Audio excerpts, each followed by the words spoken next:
écoutez La Voix de l'Espérance, une émission qui vous apporte paix, joie, confiance et espérance.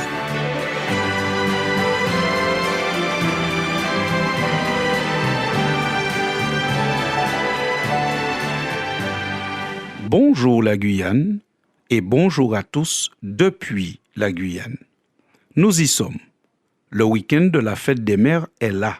En réfléchissant, cette fête pourrait aussi s'appeler la fête du courage, car être mère est une tâche complexe et exigeante qui réclame beaucoup de courage. Pour certaines mères, les difficultés commencent dès les premiers jours de la gestation. La cohabitation est parfois difficile quand un petit être s'installe à l'intérieur de votre être pendant 9 mois.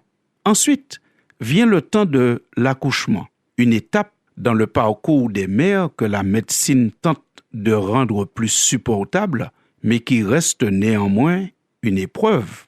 En plus de l'angoisse que génère l'approche de l'accouchement, il y a aussi les douleurs physiques de la mère qui provoquent ses cris et, en plus, qui souvent provoquent l'évanouissement de bon nombre de pères qui pensaient être assez forts pour assister à l'accouchement. Dans le langage militaire, on dit souvent « soldat goumen, officier décoré », ce qui signifie « les soldats se battent, les officiers sont décorés ». Mais dans les salles de travail, à la maternité, on dit souvent « maman qu'a souffert, papa qu'a tombé ». Les mères souffrent, les pères ne supportent pas et tombent.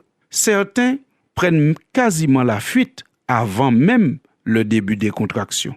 Est-ce que Lady Diana avait raison quand elle disait que si les hommes devaient accoucher, aucun ne dépasserait jamais le premier enfant? Que les hommes qui auront le courage de discuter de cette question lèvent la main. Tout aussi exigeant est le temps de l'éducation, qui fait passer une mère par toutes les émotions, la joie, la fierté, la colère et surtout les inquiétudes. Être mère, c'est vraiment une responsabilité à temps plein. Et pour la durée de la vie, la difficulté s'amplifie quand le père n'assume pas ses responsabilités. Le devoir de la mère ne s'arrête donc pas avec l'accouchement, ni avec l'allaitement, ni même quand l'enfant se marie. Non, l'obligation de la vraie mère continue tant qu'elle est vivante.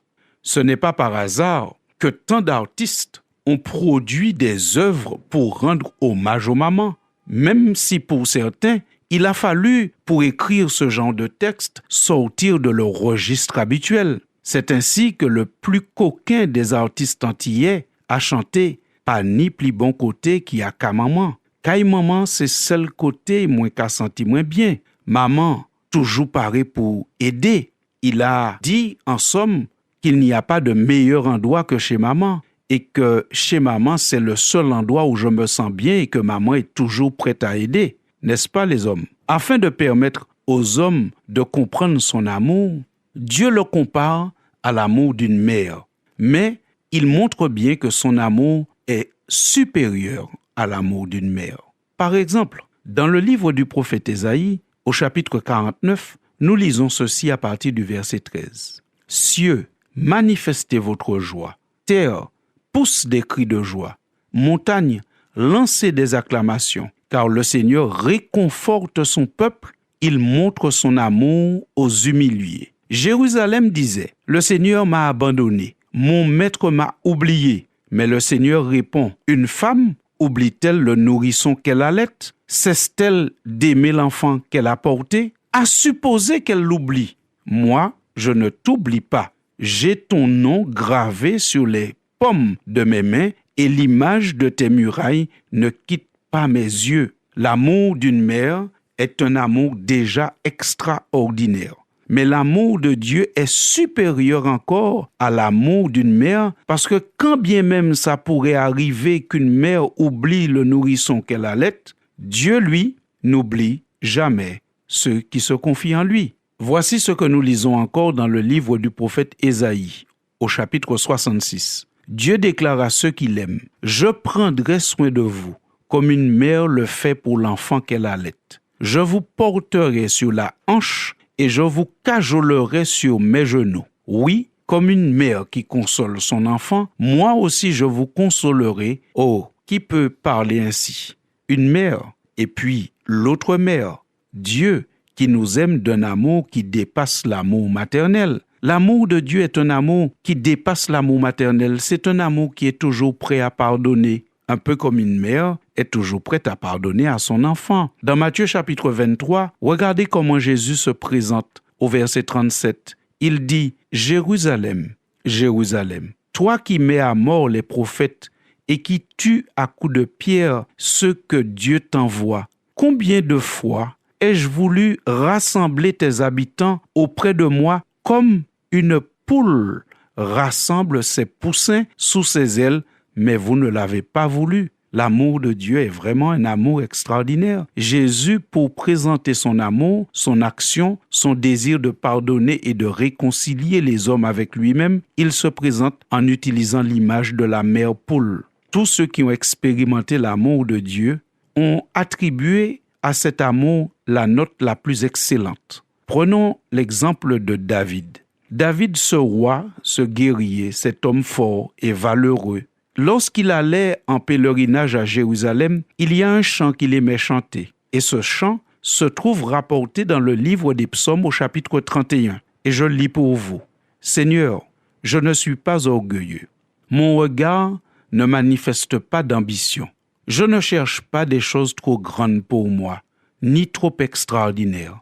Au contraire, je reste calme et tranquille, comme un jeune enfant, apaisé près de sa mère. Comme cet enfant, je suis apaisé.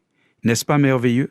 N'est-ce pas merveilleux de voir comment un homme qui a expérimenté l'amour de Dieu se sent à côté de Dieu comme un enfant qui reste calme et tranquille, un enfant apaisé auprès de sa mère. C'est ainsi que se sentait le roi, le puissant guerrier David, lorsqu'il était auprès de son Dieu, lorsqu'il allait en pèlerinage pour rendre hommage à son Dieu.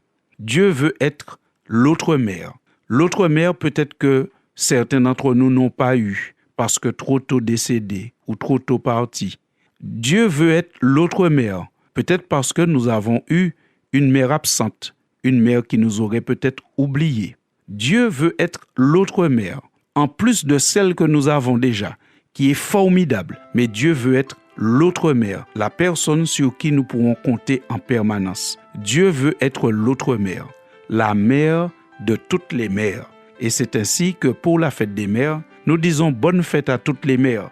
Et nous leur disons à toutes les mères, n'oubliez pas qu'il y a un Dieu dans le ciel qui aime mieux que toutes les mères. Heureux d'avoir partagé cette chronique avec vous. À bientôt, chers auditeurs. Maman, je t'aime, je t'aime, je t'aime, je t'aime, je t'aime, je t'aime, je t'aime, je t'aime, je t'aime, je t'aime, jolie maman. La maman que Dieu a voulu me donner, la maman que je dois accepter pour moi. Je lui dois respect, honneur, reconnaissance pour l'amour en Jésus qu'elle sait me donner.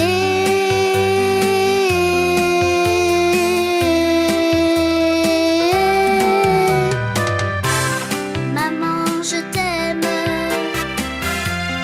Maman, je t'aime. Bonne fête à toi, jolie maman. C'était La Voix de l'Espérance, une émission préparée par l'Église adventiste du 7e jour. Si vous désirez avoir une copie de la causerie d'aujourd'hui, demandez-la. Elle vous sera donnée gracieusement. Écrivez à La Voix de l'Espérance, boîte postale 169 97 324, Cayenne, CEDEX. Ou téléphonez au 0594 25 64 26. Merci chers auditeurs et à bientôt.